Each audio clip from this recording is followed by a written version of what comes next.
Ok, déjame ver. Bueno, empezando, es que pues aquí en la casa se está haciendo cosas. De repente las comida congelada, ¿no? Se descuartiza, entonces hay que darle golpecitos. Bueno, entonces se comienza con grabación, no estando Daniel. En dado caso, yo creo que hoy y el siguiente sábado todavía, no, vamos a dejar un 15 días, vamos a dejar descanso después de este sábado, de aquí a 15 días, y si no se junta nadie, pues entonces yo creo que por causa de buscar de manera un poquito más explicada lo que es la propuesta de Boyd, se está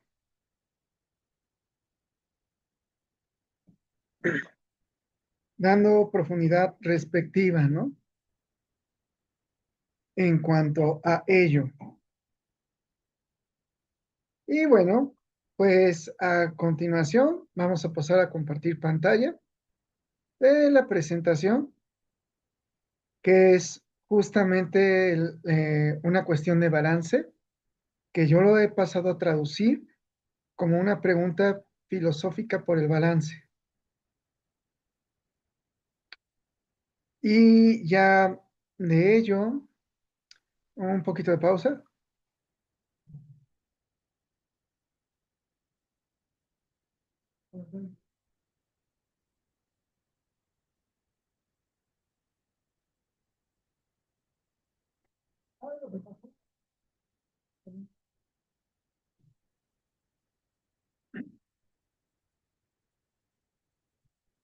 Está bien, está bien.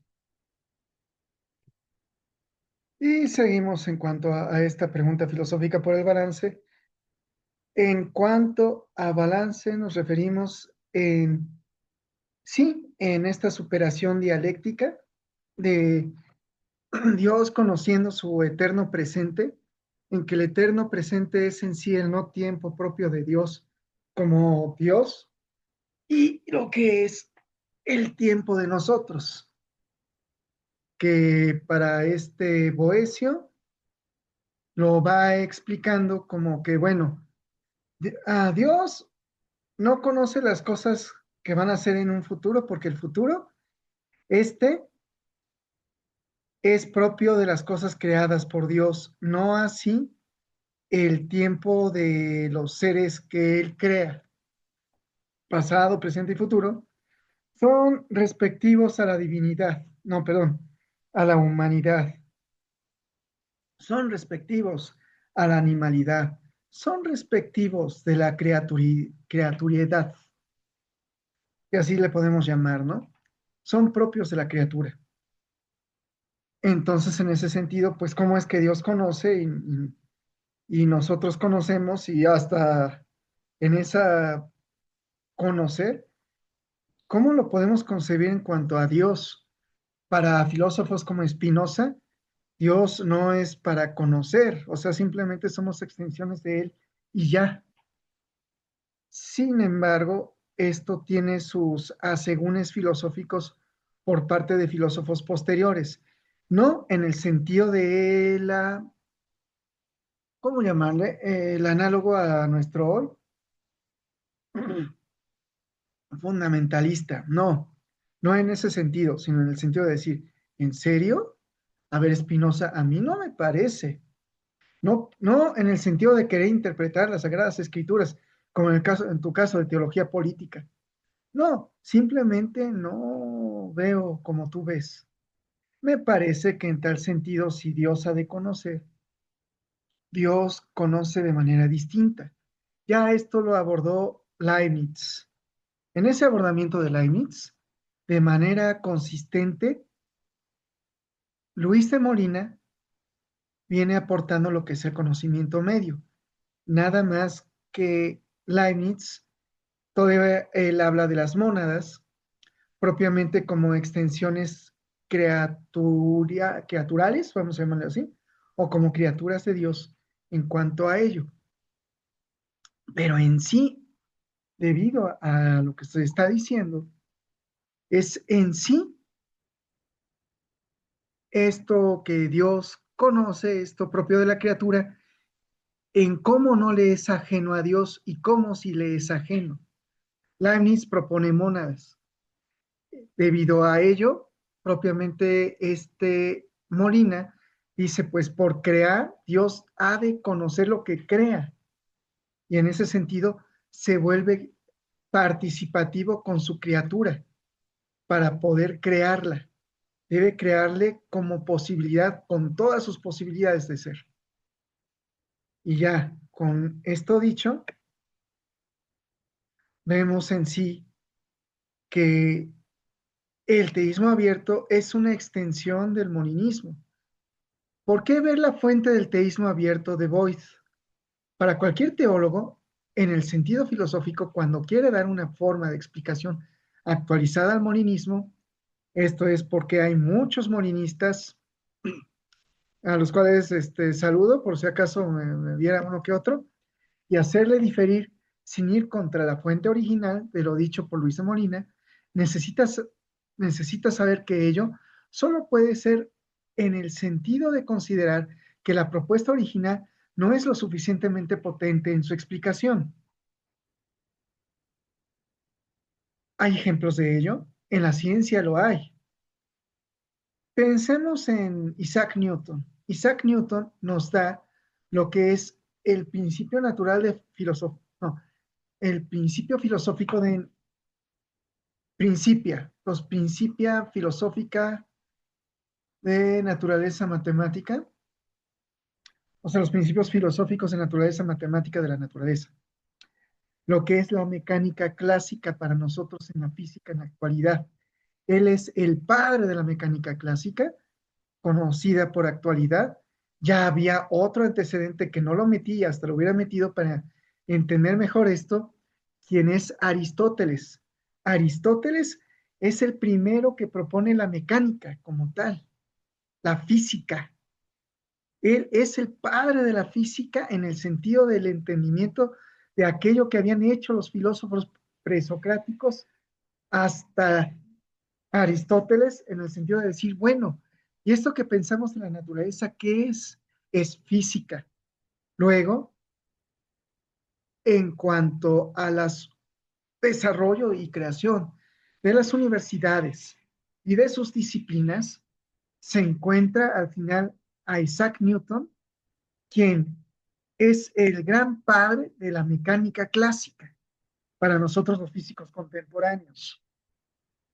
Los físicos contemporáneos. Estoy diciendo, sí, si fuera de verdad me estaría haciendo como, no, pues esto porque yo, a Isaac Newton, a Einstein y a los físicos de la convención de Solvay de Copenhague, debo mi preparación. Esto no se dio de la noche a la mañana. Tuvo que haber hasta su diferir en este sentido. Newton diferió o difirió, es que luego se me pasa cómo decir diferir, difirió de Aristóteles. Y no lo hizo solo, lo hizo con Galileo. Galileo es el primero que dice, bueno, todo el mundo dice que Aristóteles dijo esto y oh, gran genio, pero yo encuentro que la naturaleza no respeta a los genios, no respeta a Aristóteles. Dijo, ¿sabes qué? A mí me vale tu aristotélica existencia y esto es así. Así es la naturaleza.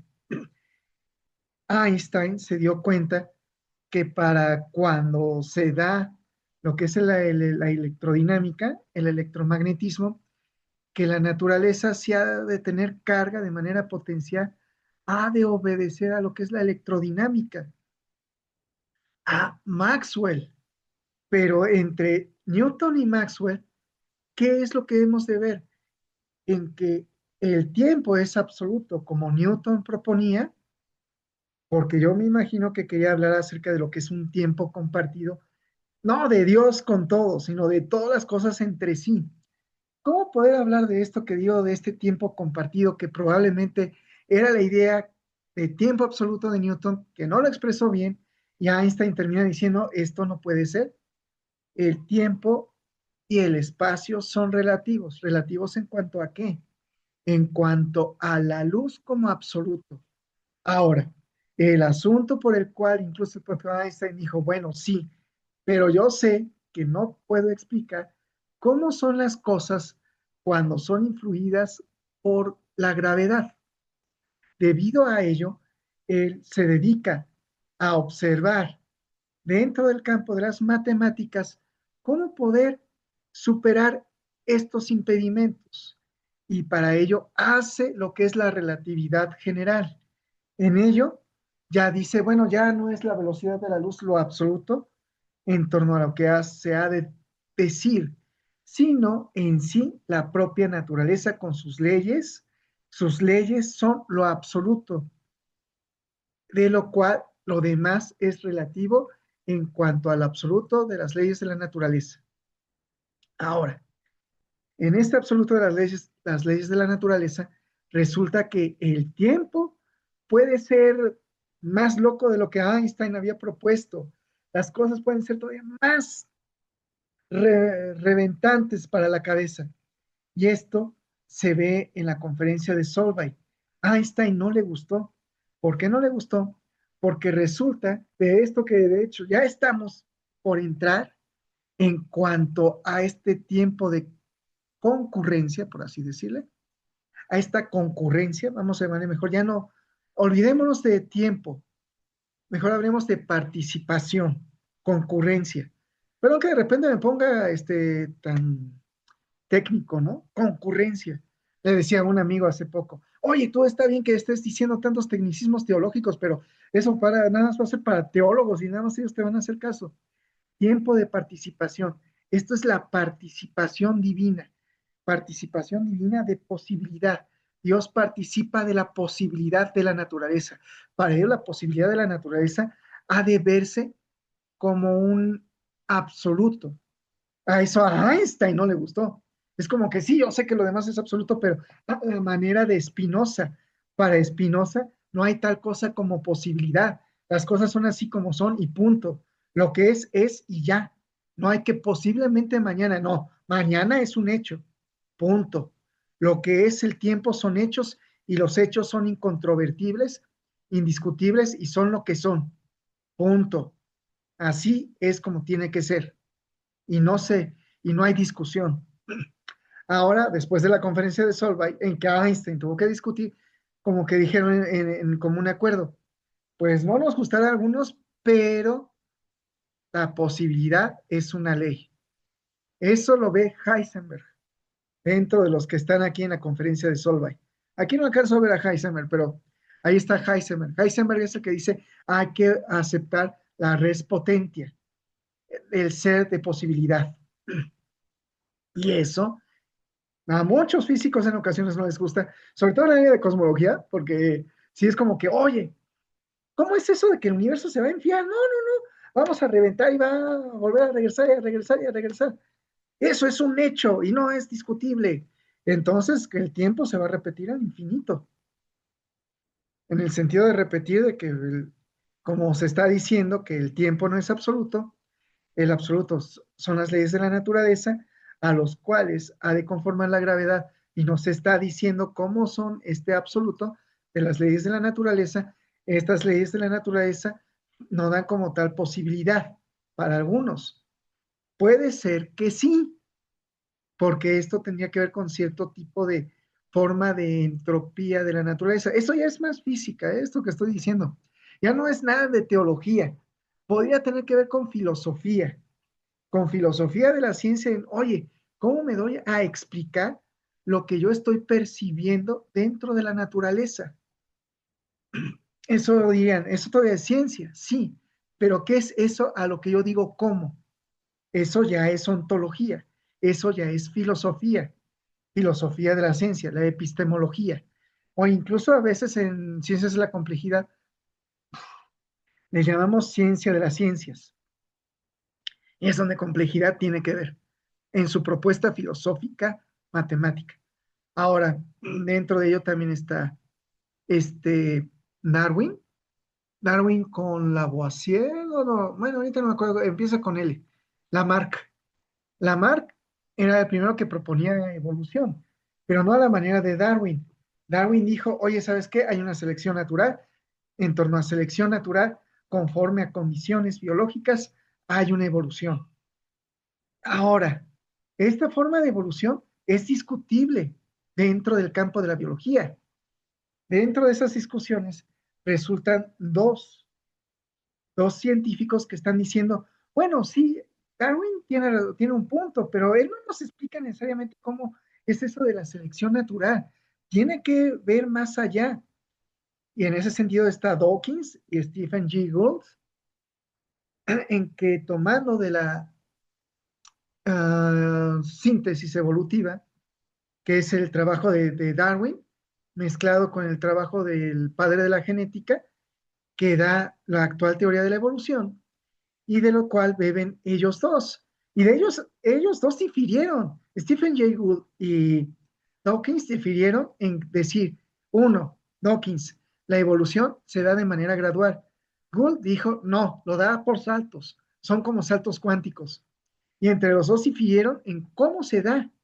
En ese sentido, la diferencia, la discusión académica, el cómo encontrar y a veces decir, bueno, está el trabajo de él, pero que me perdone, como Einstein dijo, que me perdone el gran Newton, pero aquí se equivocó y aquí tengo yo que corregir. En ese mismo sentido, se da el teísmo abierto. No es una negación al molinismo, es una superación de los problemas de la vida que puede encontrar el molinismo para darse a comunicar, para darse a explicar y para darse a entender entre sí. ¿Cómo es eso que Dios conoce de manera participativa?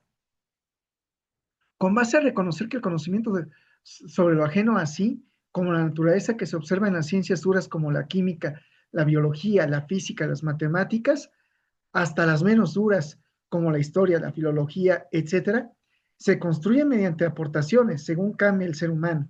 Las aportaciones, que es lo que se discutió, las aportaciones en el campo de pensar, qué es Dios, qué aporta, qué Dios aporta a cada religión, cómo se interactúa con Dios, que se da en el campo de la filosofía de la teología, o la filosofía de la religión, que esto es lo que se discute.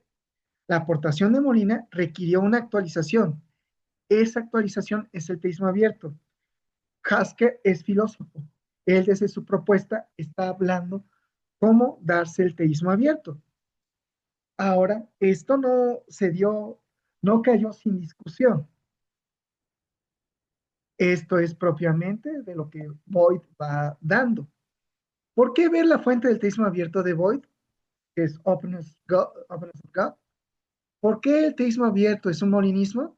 Boyd lo cita en su propio libro como también la fuente inicial en la que se basa.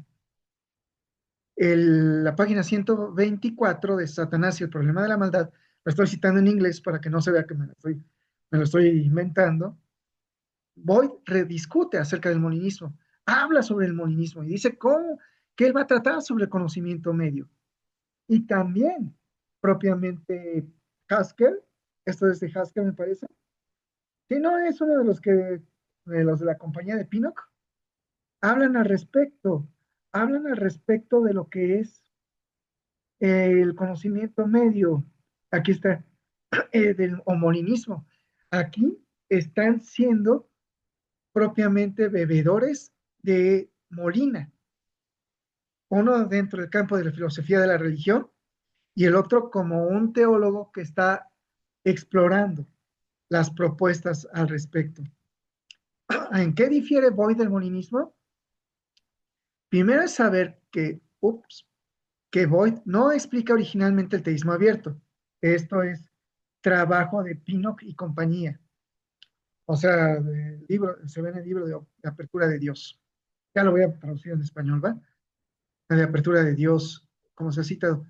Ajá, como se ha citado, esto es propuesta colectiva teológica, pero de ello filosófica al respecto de preguntar cómo Dios conoce, que ya lo vio Molina, ¿no? Que Molina en breve dice, viendo probabilidades, en breve, o sea, ya a manera contemporánea. ¿Cómo? Viendo probabilidades. ¿Cómo? Porque está viendo posibilidades. Voy a referirme en este momento a cómo ve las matemáticas contemporáneas lo que es la probabilidad. La probabilidad es la medida de la posibilidad. Es necesario que haya posibilidad para después medirla. De lo que existe con base a ello probabilidad. La probabilidad necesita de posibilidad. Sin posibilidad no hay probabilidad, pero la probabilidad mide la posibilidad. Ha de medir lo diferente del conjunto vacío. Ahorita comienzo con matemáticas, entonces ya comienzo a ser más formal, más formal, tanto para filósofo como para matemático. Si al teólogo le cuesta su trabajo, lo voy a estar viendo ahorita, poco a poco. No, me imagino que matemáticos que son pastores dirán, ah, mira, me estás comenzando a hablar ya mi lenguaje, poco a poco. ¿Cómo Dios conoce? Ajá, ajá, pero Molina es jesuita, de inicios de guerra de religión, cuando los católicos y los protestantes se peleaban entre sí diciendo, yo tengo la razón y te lo voy a demostrar, pero con mis armas, y el otro con sus armas. Pudo haberlo dicho así, pudo haber dicho como yo lo estuve diciendo de manera rápida y a bote pronto, que Dios ve probabilidades. No. Sí, ahí el teólogo dice, pero es que tú me lo estás sacando de la... No, no, necesariamente para ello Pinnock y compañía se dedican a hacerlo, a decir, bueno, es que Dios ve las posibilidades. Eso sí lo dijo Molina. Dios ve las posibilidades de ser y posibilidades de ser pueden ser medibles, diría aún siendo tal vez uno de ellos ateo, déjame recordar cómo se llama, el padre de la probabilidad. Ay, el padre de la probabilidad de no, se me olvida el nombre del padre de la probabilidad. Ah, Kolmogorov, Kolmogorov diría, pero se puede medir se puede medir la posibilidad, la probabilidad es medida de posibilidad. Me estás diciendo entonces, al hablar de posibilidad es decir que me estás hablando de probabilidad. En ese sentido, ups, perdón, teólogo, sí se puede hablar de probabilidad. Ya podemos hablar de matemáticas. Y bueno, estoy citando aquí en cuanto al esto de posibilidades, es decir, en el prefacio del libro de la apertura de Dios, dice que Dios en gracia garantiza, no, sí, grants, es como cuando das beca o da a los humanos libertad significante para cooperar con el trabajo o en contra de la voluntad de, de Dios en sus vidas.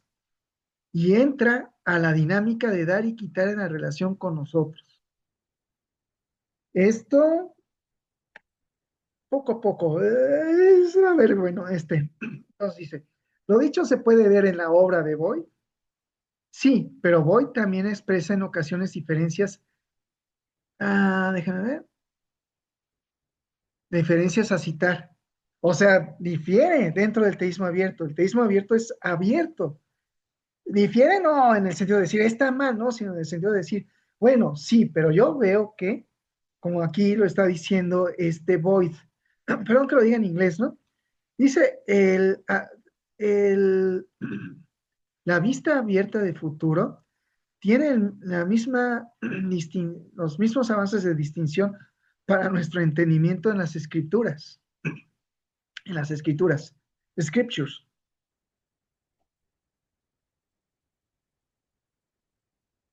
El futuro abierto para él está y se ve en las escrituras.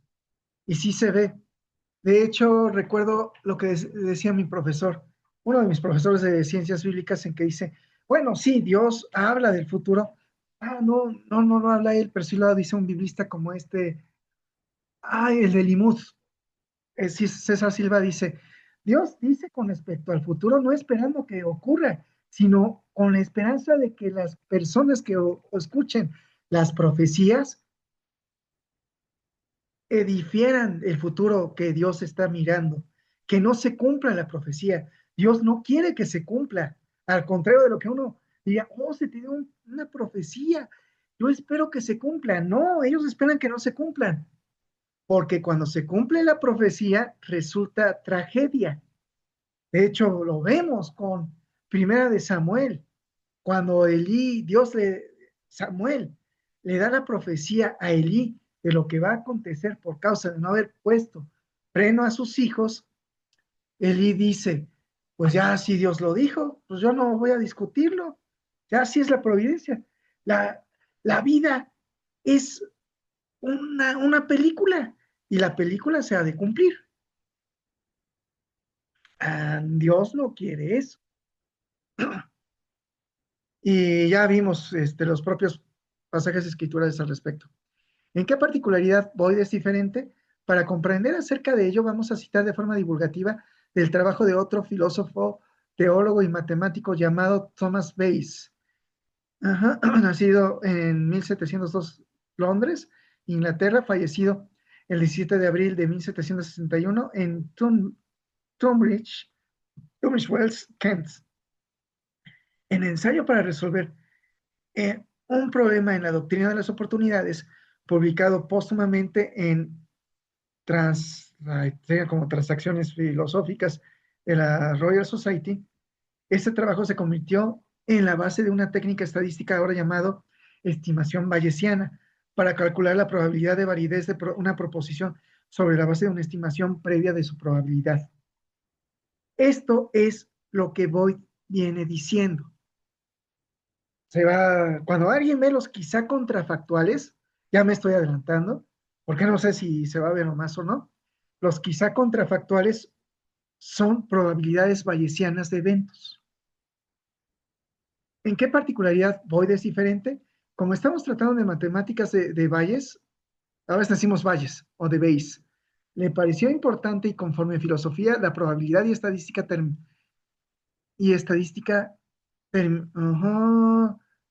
como estamos tratando sobre matemáticas que para Bayes le pareció importante y conforme filosofía de probabilidad y estadística, terminaría siendo afín a la propuesta molinista. Se observaría en tal sentido primero ello en su raíz, que en sí realmente es simple, lo complicado está cuando no se alcanza a ver las probabilidades, cuando no se puede calcular lo que se está expresando, lo que está expresado. Iba a decir lo que se está expresando. O sea, porque nosotros los matemáticos sufrimos cuando nos preguntan, oye, dime, ¿qué es lo que va a acontecer? Ah, ok, ¿en qué sentido? ¿A qué te refieres con que va a acontecer? Dime el fenómeno y ya te digo si eso le pertenece el matemático diría, si le pertenece al físico, si me pertenece a mí decirte, si le pertenece al economista, y como el economista trata con cuestiones, oportunidades de ser, pues tendría que ver con respecto a matemáticas financieras, y ahí te podría decir, ah, pues mira, con tal probabilidad va a acontecer esto. Juan físico, ah, a ver, espérame, me estás diciendo en cuanto a cómo va a estar la nube de probabilidad del electrón en torno a su núcleo en una forma determinada. Primero dime al matemático, espérate, a mí no me lo preguntes, pregúntaselo al físico. Ya el físico dice, bueno, yo quiero saber primeramente si estamos tratando de un sistema estacionario de la física. Ahora bien, tu átomo, en ese sentido. Ah, tu sistema, ¿quién es? Ah, es tu átomo. Ok, tu sistema es tu átomo, que tiene un protón y un electrón. Teniendo este protón y el electrón, vamos a tratar con respecto a ello. Ah, bueno, me estás diciendo que va a obedecer. Te tengo que decir que esto va a obedecer primeramente, para que te quede claro, va a obedecer la ley de repulsión de Coulomb, porque uno tiene carga positiva y negativa. Ah, ok, va a pasar eso. Bueno, perdón, va a ser una atracción de Coulomb. No, eso es cuando es la misma carga. Ok, se van a traer, pero ¿qué crees? No se van a traer de tal manera que van a colisionar estas partículas chiquitas, sino que se han de comportar conforme a una nube de probabilidad. Y ya con eso te puedo decir, pues va a comportarse según algo que decimos números cuánticos.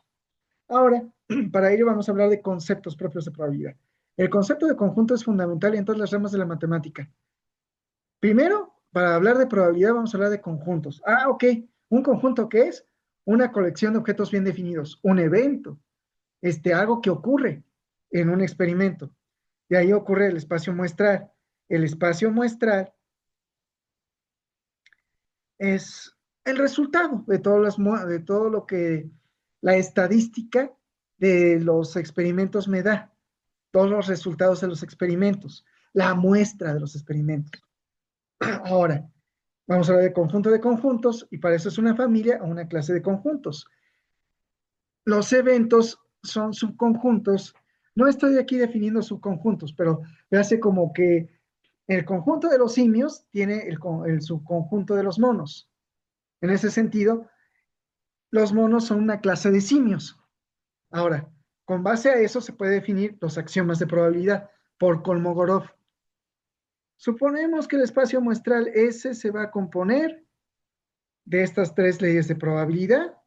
Son tres axiomas de probabilidad. Y con base a esto ya estamos en la condición de decir qué es esta cosa de aquí. Ah, es que ocurre que hay una probabilidad condicional. La probabilidad condicional se da que, probabilidad de que ocurra algo dado que ocurrió lo otro. Probabilidad de B dado A, en que el evento es un subconjunto dentro del espacio muestral. El espacio muestral de todo lo que puede ser. Entonces, esto ocurre dado que ocurrió lo anterior. ¿Cómo es que se da el antecedente? Aquí ya no es la mecánica newtoniana y ningún determinismo. Aquí son probabilidades. Y esto es con base a probabilidad de intersección de eventos, incluso. Entonces, de lo que se está en condición de intuir, lo dicho por Bayes. De hecho, si tú le cambias a B por A y A por B, y con base a este cambio, la probabilidad de intersección, lo sustituyes aquí, que es esto, obtendrás esta ecuación. Se demuestra rápidamente. ¿En qué particularidad Void es diferente? Lo hasta aquí expresado y que en sí son muchas matemáticas y hasta aquí podrían expresarse en qué sentido Void está dando una particularidad propia de sí, pero tiene que ver con la teoría de la decisión, teoría de juegos, es lo que no quería yo decir, no quería decir, teoría de juegos. Esto va con teoría de juegos. De hecho, esto es de teoría de la decisión y de teoría de juegos. Árboles de probabilidad. Esto, ajá, y teoría de juegos. Esto busca comunicar Void, que en sentido espiritual Dios vive estos ramas de probabilidad. Para él no son ramas de probabilidad, son ramas de lo que podría ser con base a, de forma bayesiana.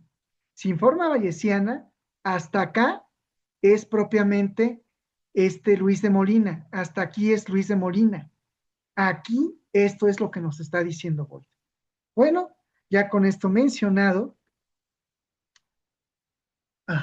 no se va a dar teoría de juegos o decisión, solo se va a explicar cómo es que Boyd difiere, pero que sí tiene sentido y coherencia en su teísmo abierto, en que de por sí Piper, ello le caía horrible, porque para él, espérame, yo lo veo a la manera de Einstein, no a la manera de la mecánica cuántica.